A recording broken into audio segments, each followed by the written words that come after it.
Hello नमस्कार प्यारे दोस्तों। और आज की ये वीडियो बहुत ही इम्पोर्टेंट होने वाली है क्योंकि आज की इस वीडियो में हम सभी प्रमुख गद्यांश तथा पद्यांश को बताने वाले हैं, यानी कि कक्षा 10 हिंदी के सबसे महत्वपूर्ण गद्यांश तथा पद्यांश जो हर वर्ष पूछे जाते हैं। इस वीडियो को देखने के बाद आपके 6 अंक गद्यांश के और 6 अंक पद्यांश के एकदम क्लियर हो जाएंगे, यानी कि टोटल इस वीडियो को देखने के बाद आपका 12 अंक कंफर्म होने वाला है इस बोर्ड एग्जाम में।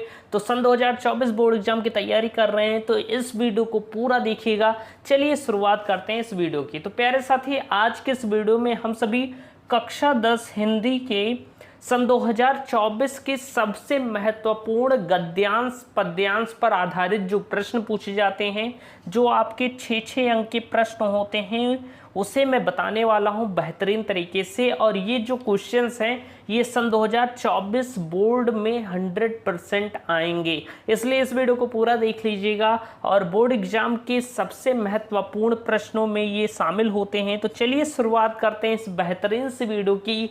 मेरा नाम मिलिंद मिश्रा है। यदि वीडियो पसंद आएगी तो कमेंट बॉक्स में मेरा नाम जरूर लिख दीजिएगा। चलिए शुरू करते हैं। तो यहाँ पर प्यारे साथी मैंने पहला गद्यांश लिया है। और पहले हम क्या होता है कि जब परीक्षा में आपके सामने गद्यांश दिया जाए तो पहले हमें उसे थोड़ा पढ़ना है कि आखिर ये गद्यांश किस अध्याय का है, क्योंकि हमें पहचानना होता है कि किस पाठ से लिया गया है, उस पाठ के राइटर यानी कि उस अध्याय के लेखक कौन है। तो इन सब के बारे में हमें पहले जानना होता है। तो उसके पहले हमें क्या करना होता है कि हमें इसे पढ़ना होता है। आपको गद्यांश दिया जाएगा, फिर उसके बाद आपसे कुछ प्रश्न पूछे जाएंगे। नीचे जब आप देखेंगे मेरे प्यारे साथी तो आपसे कुछ प्रश्न पूछे गए हैं, जैसे कि प्रस्तुत गद्यांश के पाठ और लेखक का नाम लिखिए, प्रस्तुत गद्यांश का संदर्भ लिखिए। ये या लगा हुआ है, चाहे आपसे ये कहे कि प्रस्तुत गद्यांश के पाठ और लेखक का नाम लिखिए तब भी आपको ये संदर्भ ही लिखना है, या डायरेक्टली पूछ लेता है कि प्रस्तुत गद्यांश का संदर्भ लिखिए। तो इन दोनों कंडीशन में हमें क्या करना है, संदर्भ ही लिखना है। इसके बाद आपसे पूछता है कि रेखांकित अंशों की व्याख्या करनी है। रेखांकित क्या है, आप इसमें देखेंगे जो पैराग्राफ के नीचे लाइनिंग है इसके नीचे यानी मैंने रेखांकित किया है, यानी नीचे लाइन खींची है। तो जितने में ये कलरफुल लाइन खींची हुई है, एग्जाम में आपको डार्क ब्लैक कलर की लाइन मिलती है, तो जितने यानी कि जितने पैराग्राफ तक इसमें खींचा हुआ है उसकी आपको क्या करनी होती है, व्याख्या करनी होती है अच्छे से। फिर उसके बाद आपसे एक प्रश्न पूछ लिया जाता है कि लेखक ने विश्वास पात्र मित्र की तुलना किससे की है और क्यों की है। तो ऐसे प्रश्न पूछे जाते हैं, इसका हमें आंसर देना होता है। तो इन सब को जानने से पहले, इनका संदर्भ लिखने से पहले हमें थोड़ा सा इसे पढ़ लेना है कि आखिर हम पहचान तो लें कि ये किस अध्याय से लिया गया है। और मैं आपको बताऊंगा भी कि आप कैसे आसान तरीके से पहचान सकते हैं कि आखिर ये किस अध्याय से लिया गया है। तो चलिए रीडिंग लगाते हैं इसकी प्यारे साथी। तो यहाँ पर आप देखेंगे तो कह रहा है कि विश्वास पात्र मित्र जीवन की एक औषध है। क्या है कि विश्वास पात्र मित्र जीवन का एक औषध है। पहले मैं वैसे आपको एक बार रीडिंग लगवाऊंगा फिर अच्छे से बताऊंगा। फिर कह रहा है कि हमें अपने मित्रों से यह आशा रखनी चाहिए कि वे उत्तम संकल्पों से हमें दृढ़ करेंगे, दोषों और त्रुटियों से हमें बचाएंगे, हमारे सत्य, पवित्रता और मर्यादा के प्रेम को पुष्ट करेंगे। जब हम कुमार्ग पर पैर रखेंगे तब वे हमें सचेत करेंगे, और जब हम हतोत्साहित होंगे तो वो हमें क्या करेंगे, उत्साहित करेंगे। फिर कह रहा है कि सारांश यह है कि वह हमें उत्तमता पूर्वक जीवन निर्वाह करने में हर तरह से सहायता देंगे। सच्ची मित्रता, यहाँ पर आपको एक शब्द मिला है मित्रता, यानी कि जब किसी भी पैराग्राफ में ऐसा आपको मिलेगा कि मित्रता, तो आपको पता होना चाहिए कि आपके हिंदी गद्य खंड का एक अध्याय है जिसका नाम है मित्रता। और मित्रता के राइटर कौन है, लेखक कौन है, तो उसके लेखक हैं आचार्य रामचंद्र शुक्ल जी। तो जैसे देखिए पैराग्राफ में अगर उससे रिलेटेड कोई भी शब्द आपको मिल गया यहाँ पर मित्रता अध्याय, इस अध्याय में यही खास बात है कि जब भी आपको किसी भी पैराग्राफ में मित्रता, सच्ची मित्रता, इन संगत, इन सब की बात नजर आए तो आपको ये पहचान लेना है कि ये मित्रता से ही लिया गया होगा। इसके बाद कह रहा है कि मैं उत्तम से उत्तम वैद्य की सी निपुणता और परख होती है, यानी जो सच्चा मित्र होता है उसमें उत्तम वैद्य के जैसी निपुणता और परख होती है, और अच्छे से अच्छी माता का सा धैर्य होता है, यानी कि जो अच्छे से अच्छी माता होती है उनके इतना धैर्य भी होता है और कोमलता भी होती है। जो आपका सच्चा मित्र होगा वो आपसे एकदम जब आप दुखी होते होंगे तो एकदम माँ की तरह, जैसे माँ आपको समझाती है, कोई कष्ट होता है उसी तरह आपको समझाता है। तो अगर कोई ऐसा मित्र आपके पास है, इसके कहने का मतलब है तो वो आपका सच्चा मित्र है। फिर कह रहा है कि ऐसी ही मित्रता, यहाँ पर एक शब्द फिर आया है मित्रता, जब बार बार ये आने लगे या मित्र, तो समझ लीजिए ये मित्रता से लिया गया है। मित्रता करने का प्रयत्न प्रत्येक पुरुष को करना चाहिए, यानी कि जो बताया गया है कि जिस तरह यहाँ पर उल्लेख किया गया है और अंत में बताया है कि ऐसी मित्रता मनुष्य को करनी चाहिए। तो ये रहा हमारा पैराग्राफ, हमें पता चल गया है कि ये मित्रता अध्याय से लिया गया है और उसके राइटर यानी कि लेखक हैं कौन, आचार्य रामचंद्र शुक्ला। अब चलिए प्रश्नों के उत्तर देते हैं जो प्रश्न आपके यहाँ पर पूछे गए थे। तो चलिए चलते हैं नेक्स्ट पेज पर। तो चलिए यहाँ पर आप देख रहे हैं कि हमने यहाँ पर एक पेज ले लिया है और यहाँ पर कह रहा है कि प्रस्तुत गद्यांश के पाठ और लेखक का नाम लिखिए, या पूछा गया है कि प्रस्तुत गद्यांश का संदर्भ लिखिए। इन दोनों में आप कुछ भी कर सकते हैं, दोनों सेम चीज़ें हैं। आप ये भी कि पूछा जाए तो आप संदर्भ लिख सकते हैं कि गद्यांश और पाठ के लेखक का नाम किस में आता है, संदर्भ में ही आता है। अब हम कैसे लिखेंगे प्यारे साथी, आपको ऐसे ब्लैक स्केच से या पेन से, ब्लैक वाली पेन से संदर्भ लिखना है, फिर नीचे अंडरलाइन करनी है ब्लैक स्केच से। यहाँ पर मैंने रेड, क्योंकि आपको ज़्यादा समझ में आया इसलिए मैंने इफेक्टिव कलर डाला है, लेकिन आप वहाँ पर एग्जाम में क्या करेंगे, ब्लैक कलर डालेंगे। फिर हम लिखेंगे प्यारे साथी, संदर्भ कैसे लिखा जाएगा, हम लिखेंगे कि प्रस्तुत गद्यांश, ये गद्यांश ही तो है और हमें संदर्भ बताना है कि आखिर ये गद्यांश क्या है, कहाँ से लिया गया है और इसके राइटर यानी कि लेखक कौन है। तो हम लिखेंगे प्रस्तुत गद्यांश, एकदम ध्यान से समझिएगा किस तरह लिखना है। प्रस्तुत गद्यांश हमारी पाठ्य पुस्तक, आपको ऐसे ही अच्छी राइटिंग में लिखना है प्यारे साथी। हमने लिखा कि प्रस्तुत गद्यांश हमारी पाठ्य पुस्तक हिंदी, हमारी पाठ्य पुस्तक का क्या नाम है, विषय क्या है हमारा, हिंदी है। ऐसे आपको फिर ब्लैक पेन से लिखना है। देखिए क्या होता है कि जब हम लाइन में लिखेंगे, जब पाठ्य पुस्तक का नाम लिखेंगे तो ब्लैक से लिखेंगे, राइटर यानी कि लेखक का नाम लिखेंगे तब भी ब्लैक पेन से लिखेंगे, तो जिससे क्या होता है थोड़ा हाईलाइटेड होता है और आपको एग्जाम में अंक भी ज़्यादा मिलते हैं। तो कह रहा है कि प्रस्तुत गद्यांश हमारी पाठ्य पुस्तक हिंदी के गद्य खंड के, किसके, गद्य खंड के। अब यहाँ पर गद्य खंड की बात कही गई है, जो हम गद्य खंड पढ़ते हैं वहाँ से ये पैराग्राफ लिया गया है। तो हम लिखेंगे कि हमारी प्रस्तुत गद्यांश हमारी पाठ्य पुस्तक हिंदी के गद्य खंड के मित्रता नामक पाठ से लिया गया है। किससे लिया गया है, मित्रता नामक अध्याय से लिया गया है, नामक अध्याय से लिया गया है या संकलित है, कुछ भी लिख सकते हैं, लिया गया है, जिसके लेखक या जिसके रचयिता, जिसके लेखक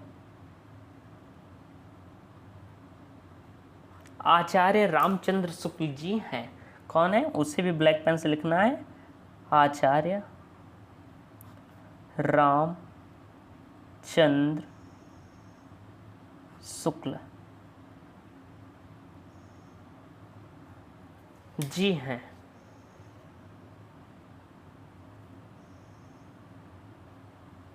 प्यारे साथी, हमने संदर्भ लिख दिया है, ध्यान से समझिएगा क्या लिखा है, एक बार रिवाइज करिए कि प्रस्तुत गद्यांश हमारी पाठ्य पुस्तक हिंदी के गद्य खंड के मित्रता नामक अध्याय से लिया गया है, जिसके लेखक या रचयिता आचार्य रामचंद्र शुक्ल जी हैं। तो देखिए कितने आसान तरीके से मैंने सबसे सरल भाषा में लिखाया है, इसे आपको पढ़कर ही याद होना चाहिए। क्या मैंने लिखा है, एक बार मेरे साथ फिर से रिवाइज कर सकते हैं कि प्रस्तुत गद्यांश हमारी पाठ्य पुस्तक हिंदी के गद्य खंड के मित्रता नामक अध्याय से लिया गया है, जिसके लेखक आचार्य रामचंद्र शुक्ल जी हैं। अब चलिए इसके बाद अगर हम बात करते हैं अपने प्रश्न संख्या 2 की, तो वो कह रहा है कि रेखांकित अंशों की क्या करनी है, हमें व्याख्या करनी है। रेखांकित अंशों की व्याख्या करनी है।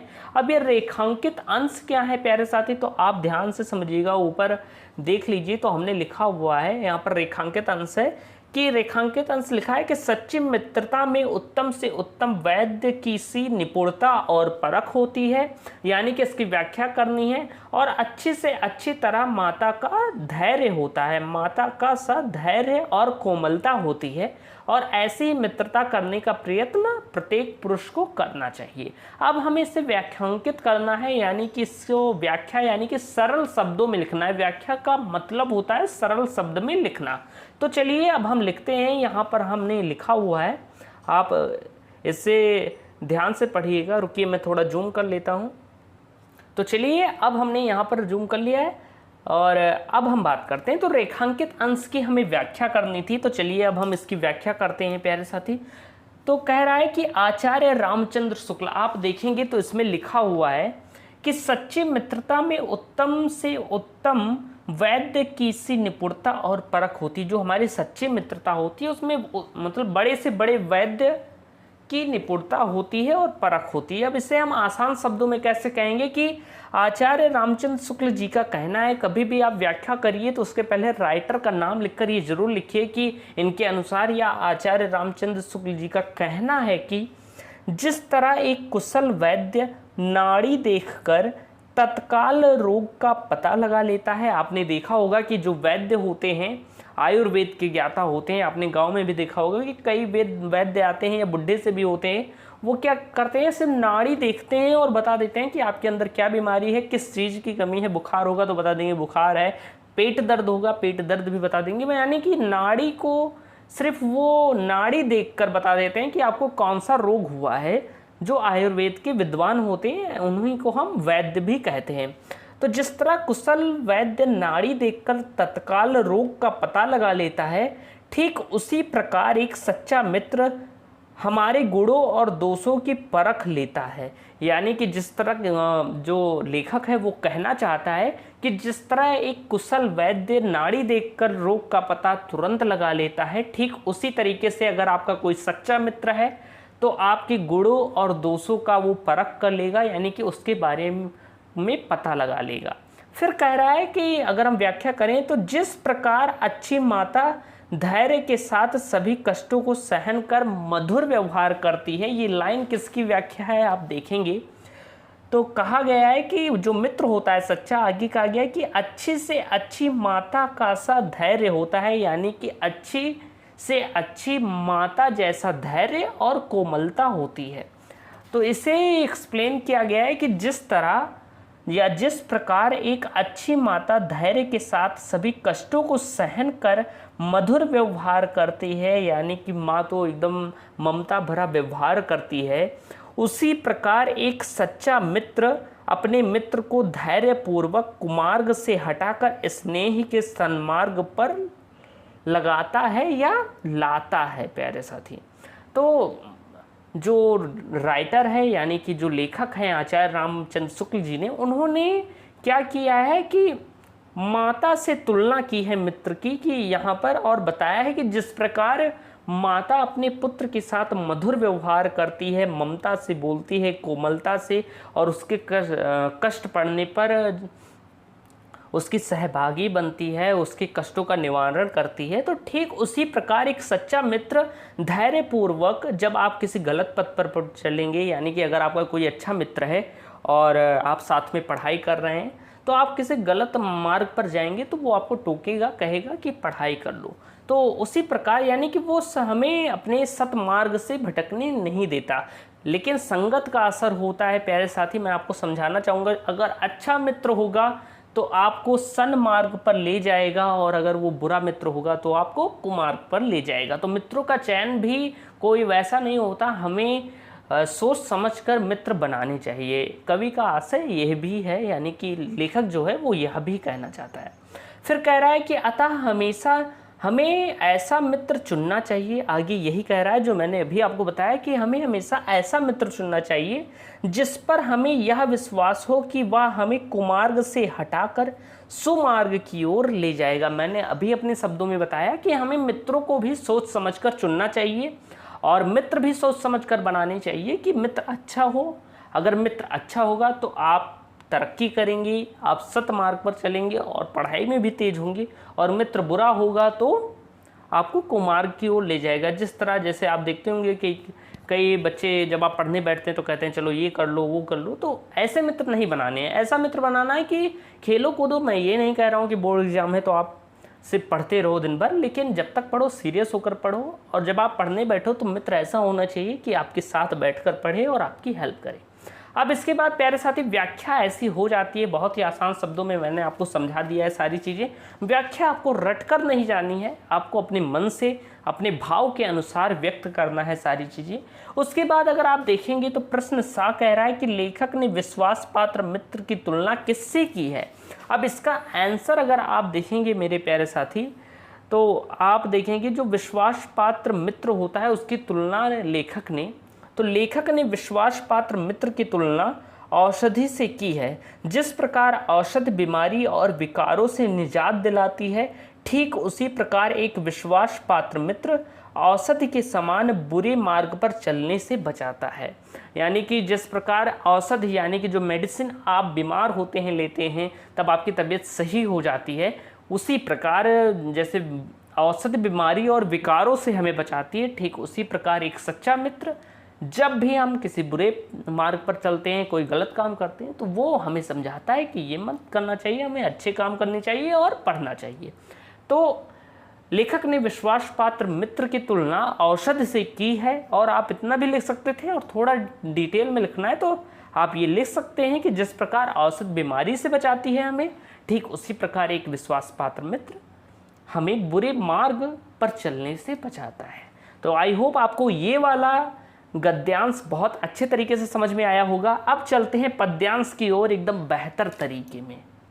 इसके बाद अब हम बात करेंगे पद्य, जो बहुत ही इंपॉर्टेंट पद्य है और कई बार बोर्ड एग्जाम में पूछा जा चुका है। आप देखेंगे चाहे 16 का एग्जाम हो, 17, 18, 19, 20, 21, 22, यहाँ तक कि सारे एग्जाम में 23 में भी पूछा गया है ये। तो ये लगातार पूछे जाने वाले गद्यांश पद्यांश हैं, यानी कि यूपी के किसी ना किसी पेपर में ज़रूर पूछ लिया जाता है। तो बहुत इंपॉर्टेंट है, ध्यान से समझिएगा मेरे प्यारे साथी। तो यहाँ पर पहले सर्वप्रथम मैंने आपको बताया कि आपको पढ़ लेना है जो लाइन लिखी गई, जो पद्यांश लिखा गया है। जैसे यहाँ पर लिखा हुआ है कि चरण कमल बंदौ हरिराई, जाकी कृपा पंगु गिर लंघ है, अंधे को सब कुछ दर्शाई, बहिरो सुनय गूंग पुन बोलय, रंक चलय सिर छत्र धराई, और सूरदास स्वामी करुणामय, बार बार बंदौ तिह पाई। प्यारे साथी अब आप यहाँ पर देखेंगे तो यहाँ पर आपको अगर पहचानना पड़े कि किस अध्याय से लिया गया है, कहाँ से लिया गया है ये, तो बहुत अगर कोई छात्र बहुत कम भी पढ़ा होगा, अगर उसने 1-2 दिन पहले थोड़ी बुक उठा ली होगी तो उसे भी पता चल जाएगा कि ये किस चैप्टर से लिया गया है, क्योंकि ये इतना आसान है कि इसकी कविता में ही इसका आंसर है। जो पद्य लिखा हुआ है यहाँ पर पद, उसी में इसका आंसर है प्यारे साथी। क्या आंसर है? क्योंकि यहाँ पर लिखा हुआ है सूरदास स्वामी करुणामय। सूरदास का नाम प्रयुक्त है इस पद्य में, यानी कि ये पद्य सूरदास वाले अध्याय से है, यानी कि ऐसे अध्याय से है जिसके जो लेखक यानी कि कह सकते हैं रचयिता हैं वो सूरदास जी हैं। अब सूरदास जी किस चैप्टर, कौन सा चैप्टर आपके बुक में है सूरदास जी का? तो प्यारे साथी पद चैप्टर है। तो तुरंत हमें पता चल गया कि ये पद चैप्टर से लिया गया है जिसके रचयिता सूरदास जी हैं। अब हमें देखिए, आपको ध्यान से समझना होगा मेरे प्रिय छात्र या साथी, हमें ध्यान से समझना होगा कि यहाँ पर 3 प्रश्न दिए गए हैं। पहला कहा गया है कि प्रस्तुत पद्यांश की संदर्भ हिंदी में व्याख्या कीजिए, यानी कि संदर्भ यानी कि संदर्भ भी बताना है, प्रसंग भी बताना है और इसकी व्याख्या भी करनी है। उसके बाद कह रहा है कि कवि सूरदास भगवान के चरणों की वंदना बार बार क्यों करना चाहते हैं, इसके बारे में बताना है। फिर कह रहा है कि सूरदास स्वामी में कौन सा अलंकार है। प्यारे साथी, ये क्वेश्चन 6 अंक का है। अगर आपने इतना आंसर दे दिया तो आपका 6 अंक एकदम कंफर्म हो जाएगा, और किसी भी एग्जाम के लिए 6 अंक बहुत ही महत्वपूर्ण होते हैं। तो आज के इस वीडियो के देखने के बाद मैं कहता हूँ कि अब की बार आखिरी बार फिर आपको इसे समझने की ज़रूरत नहीं पड़ेगी, इतने अच्छे तरीके से मैं आपको बताने वाला हूं। तो चलिए शुरुआत करते हैं। तो पहले हम संदर्भ लिखेंगे इसका। तो चलिए संदर्भ लिखते हैं। अभी मैंने गद्यांश वाला संदर्भ लिखा था, ठीक उसी तरीके से यहाँ पर लिखा जाएगा, बस गद्यांश की जगह पद्यांश आ जाएगा। बस अब हम लिखना चालू करते हैं प्यारे साथी। तो ध्यान से समझिएगा, अच्छी राइटिंग में ऐसे आपको संदर्भ लिखना है, फिर ब्लैक स्केच से आपको अंडरलाइन करनी है। मैंने यहाँ पर हाईलाइट करने के लिए रेड से किया, लेकिन एग्जाम में आपको सिर्फ ब्लैक स्केच ही उपयोग करना है। अब हम लिखते हैं कि प्रस्तुत पद्यांश हमारी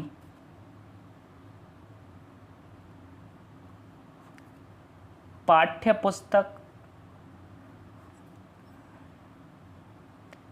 पुस्तक। इसके बाद क्या आएगा प्यारे साथी, हिंदी। प्रस्तुत पद्यांश हमारी पाठ्य पुस्तक हिंदी के काव्यखंड। किससे लिया गया है, काव्यखंड, यानी कि पोएट्री से लिया गया है। तो हिंदी के काव्यखंड, काव्यखंड भी हम ब्लैक पेन से लिखेंगे, काव्यखंड। प्रस्तुत पद्यांश हमारी पाठ्य पुस्तक हिंदी के काव्यखंड के पद नामक, किससे, पद नामक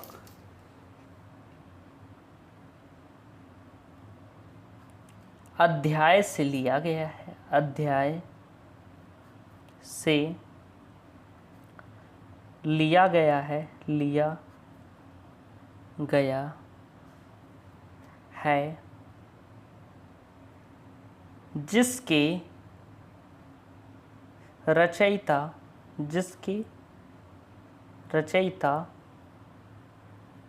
भक्त कवि या भक्त शिरोमणि भी कह सकते हैं, भक्त कवि सूरदास जी हैं। कौन है, सूरदास जी है। अब प्यारे साथी कैसे हमने लिखा, आपको ये याद हो जाना चाहिए। आपको बस इसका स्ट्रक्चर याद कर लेना है। उसके बाद आपको हिंदी तो हमेशा रहेगा, काव्यखंड पदखंड, ये काव्यखंड गद्यखंड चेंज होता रहता है, अध्याय के नाम और राइटर जो होते हैं यानी कि पोएट होंगी उनका नाम चेंज होता रहेगा। तो यहाँ पर अगर हम बात करें संदर्भ, तो कैसे लिखना है कि प्रस्तुत पद्यांश हमारी पाठ्य पुस्तक हिंदी के काव्यखंड के पद नामक अध्याय से लिया गया है। जो चैप्टर का नाम है वो पद है, और जिसके रचयिता कौन है, भक्त कवि सूरदास जी हैं। अगर आपको चैप्टर का नाम याद है और जो रचयिता हैं उनका नाम नहीं याद है, तो इसी में दिया गया है, प्रश्न में ही उत्तर है कि सूरदास इसके रचयिता हैं। अब इसके बाद अगर हम बात करें तो प्रसंग की बात करी गई है। तो प्रसंग की बात करें प्यारे साथी, तो इस पद में यानी कि जो ये पद्य है, इसमें भक्त कवि सूरदास जी ने श्री कृष्ण की महिमा का वर्णन करते हुए उनके चरणों की क्या की है, वंदना की है। ये चैप्टर मुख्य रूप से भगवान श्री कृष्ण के ऊपर ही है, और उनके बाल लीलाओं कई चीज़ों का वर्णन किया है सूरदास जी ने। तो इस जो ये आपको पद्यांश दिख रहा है ऊपर, वो किस पर है, श्री कृष्ण जी के महिमा का वर्णन किया है सूरदास जी ने, और यही इसका प्रसंग होगा। यानी कि जो निष्कर्ष होता है, यानी कि क्या बताया गया है, उसे हम प्रसंग में लिखते हैं कि आखिर किस टॉपिक पर चर्चा की गई है, उसे हम प्रसंग में लिख देते हैं। अब इसके बाद व्याख्या करनी है प्यारे साथी, तो व्याख्या चलिए इसकी करते हैं। तो एक बार आप पढ़ लीजिए। अगर हम बात करें तो कह रहा है कि चरण कमल बंदव हरि राई, यानी कि भक्त शिरोमणि सूरदास जी ने श्री कृष्ण के कमल रूपी चरणों की वंदना करते हुए कहते हैं, उन्होंने कहा है कि चरण कमल बंदव हरिराई, जिसमें चरण में चरण हो गया, पैर हो गया, कमल यानी कि कमल रूपी चरण की वंदना करते हुए उन्होंने कहा है, किन्होंने, सूरदास जी ने कहा है। प्यारे साथी ध्यान से समझिएगा कि कमल रूपी चरणों की वंदना करते हुए सूरदास जी कहते हैं कि जाकी कृपा पंगु गिर लंघ है, अंधे को सब कुछ दर्शाई। यानी कि जिसकी कृपा से जो लंगड़ा होता है वो भी पर्वत को लांघ ले। जिसकी कृपा से, आप नीचे देखेंगे तो मैंने लिखा है विस्तार में, कहते हैं कि इन चरणों का प्रभाव बहुत व्यापक है। क्या कहते हैं कि जो भगवान श्री कृष्ण की महिमा है, यानी कि उनके चरणों की जो महिमा है वो बहुत व्यापक है। इनकी कृपा हो जाने पर लंगड़ा व्यक्ति भी पर्वतों को लांघ सकता है। यानी कि अगर भगवान श्री कृष्ण की किसी पर कृपा हो जाए, समझ लीजिए कि भगवान ईश्वर इसीलिए उन्हें कहा गया है कि उनकी कृपा होने से क्या होता है कि जो असंभव है, लंगड़ा का व्यक्ति कभी पर्वत लांघ नहीं सकता, लेकिन भगवान श्री कृष्ण जी के चरणों का प्रभाव ही ऐसा है कि लंगड़ा व्यक्ति भी पर्वतों को लांघ सकता है, यानी कि लांघ लेता है। और फिर आगे कहते हैं प्यारे साथी, अंधे को सब कुछ दर्शाई। और जो अंधा होता है उसे सब कुछ दिखाई देने लगता है। यानी कि जो जन्मांध होते हैं, जन्म से अंधे होते हैं या अंधे होते हैं, उनको कुछ नहीं दिखाई देता, लेकिन भगवान श्री कृष्ण की महिमा इतनी व्यापक है कि उनके आशीर्वाद से ही अंधे को भी सब कुछ दिखाई देने लगता है। और इन चरणों के अनेकों अनोखे प्रभाव के कारण आगे कह रहे हैं कि बहिरो सुने गूंग पुन बोले, रंक चले सिर छत्र धराई। क्या कह रहा है कि बहिरा भी, आगे कह रहे हैं सूरदास जी कि इन चरणों के अनोखे प्रभाव के कारण बहरा व्यक्ति क्या करने लगता है, सुनने लगता है, और गूंगा व्यक्ति बोलने लगता है। भगवान श्री कृष्ण जी की चरणों की महिमा इतनी व्यापक है कि उनकी एकमात्र कृपा यानी कि आशीर्वाद से क्या होता है कि बहरा व्यक्ति सुनने लगता है और गूंगा बोलने लगता है पुनः। अब इसके बाद चलते हैं आगे की लाइन की जो व्याख्या करनी है, नेक्स्ट पेज पर करते हैं। फिर आगे हमने यहाँ तक कर लिया था कि बहिरो सुने गूंग पुन बोले और रंक चले सिर छत्र धराई। रंक में सोता है गरीब यानी कि दरिद्र, जो गरीब होता है, जो धनवान नहीं होता। तो कह रहा है कि किसी दरिद्र व्यक्ति पर श्री कृष्ण के चरणों की कृपा हो जाने से वो राजा बनकर अपने सिर के ऊपर राज छत्र धारण कर चलता है या धारण कर लेता है। भगवान श्री कृष्ण की महिमा इतनी अपरंपार है कि उनकी कृपा होने से जो दरिद्र व्यक्ति है यानी कि जो गरीब है वो भी राजा बन जाता है और अपने शीश पर यानी कि अपने सिर पर राज छत्र धारण करके चलता है या धारण कर लेता है। राज छत्र आप जानते होंगे कि जैसे छतरी आपने देखी होगी, अम्ब्रेला जिसे कहते हैं, तो राजाओं के समय में वो स्वर्ण की छत्र होती थी जिसे राजा के पीछे एक व्यक्ति लेकर खड़ा होता था और राजा को क्या धूप ना लगे, बरसात ना हो, तो राज छत्र या रथों पर भी राज छत्र लगे होते थे कि किसी भी चीज़ से बचा जा सके। तो वो सोने के होते थे प्रायः। तो एक गरीब व्यक्ति भी क्या करता है, राज छत्र धारण कर लेता है भगवान श्री कृष्ण की कृपा होने से। फिर कह रहे हैं कि सूरदास स्वामी करुणा में बार बार बंदौ तिह पाई। यानी कि कह रहे हैं सूरदास जी कहते हैं कि ऐसे दयालु श्री कृष्ण के चरणों की या भगवान श्री कृष्ण के चरणों की मैं बार बार वंदना करता हूँ। ऐसे प्रभु की वंदना तो हर कोई करना चाहेगा और सूरदास जी कहते हैं कि ऐसे प्रभु के चरणों की मैं बार बार वंदना करता हूँ। अगर वीडियो पसंद आ रही होगी ना तो वीडियो के कमेंट बॉक्स में मेरा नाम लिख दीजिएगा या कुछ भी सजेस्ट कर दीजिएगा, सर ये वीडियो बहुत पसंद आई है। वीडियो को लाइक भी कर दीजिएगा, चैनल को सब्सक्राइब भी कर दीजिएगा।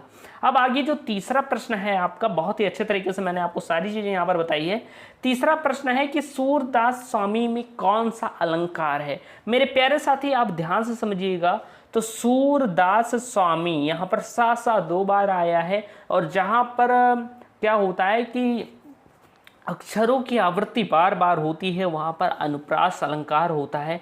यानी कि सूरदास स्वामी में अनुप्रास अलंकार है और यही आपका आंसर हो गया है। तो प्यारे साथी, आज के इस वीडियो में मैंने आपको 2 पद्य बताए हैं जिससे आपके 12 अंक एकदम क्लियर हो गए हैं और एकदम बेहतरीन तरीके से पढ़ते रहिए। और ये वीडियो पसंद आई होगी तो ज़्यादा से ज़्यादा लोगों तक आप इसे शेयर कीजिएगा। और मिलते हैं नेक्स्ट वीडियो में एक नए टॉपिक के साथ। तब तक के लिए धन्यवाद। जय हिंद, वंदे मातरम।